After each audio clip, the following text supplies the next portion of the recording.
২০০৭ সালের এই দিনে বরগুনা সহ উপকূলীয় অঞ্চলে আঘাত হেনেছিল ঘূর্ণিঝড় সিডর। ১৮ বছর আগের সেই দিনের দুঃসহ স্মৃতিতে এখনও আটকে ওঠেন উপকূলবাসী। সচেতনতা এবং সাইক্লোন শেল্টারের অভাব সেদিন কেড়ে নিয়েছিল কয়েক হাজার প্রাণ। তবে এখন ঘূর্ণিঝড় মোকাবেলায় সক্ষমতা বেড়েছে, দাবি জেলা প্রশাসনের। সোহাগ হাফিজের রিপোর্ট, জানাচ্ছেন ইশরাত জাহান।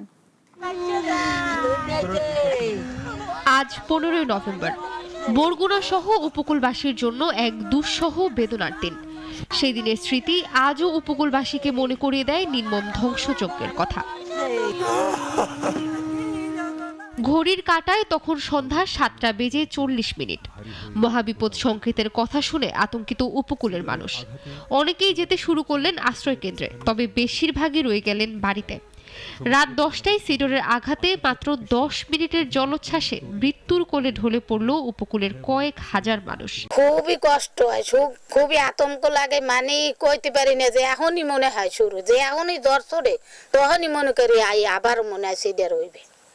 তো আমি অন্যের বাচ্চা উদ্ধার করতে গিয়া আমার নিজের 5 বছরের বাচ্চা মারা যায়। সরকারি তথ্য অনুযায়ী সিডারে বরগুনার 1345 জন মানুষ মারা যায়, তবে বেসরকারি হিসাবে এর সংখ্যা 1500-এর উপরে। মরে যায় লাখ লাখ গবাদি পশু। জেলার 2,13,461টি পরিবারের সবাই কম বেশি ক্ষতির শিকার হন। গৃহহীন হয়ে পড়েন জেলার 77,754টি পরিবার।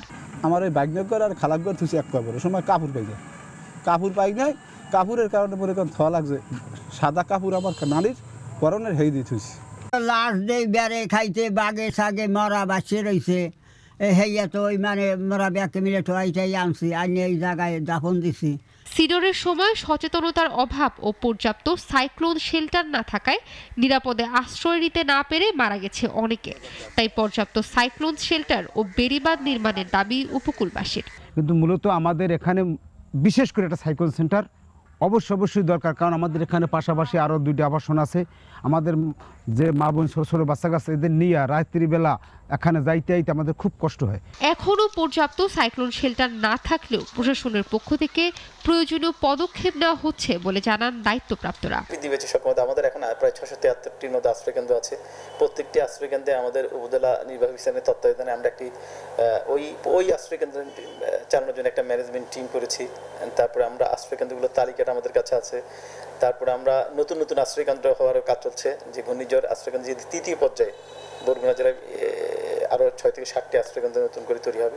তা আমাদের সক্ষমতা বৃদ্ধি পেয়েছে। ঝড় জলোচ্ছ্বাস সহ অন্যান্য দুর্যোগগুলো প্রতিরোধে আরও সচেতন হবে কর্তৃপক্ষ, এমনটাই প্রত্যাশা উপকূলবাসীর। ইশরাত জাহান, নাগরিক।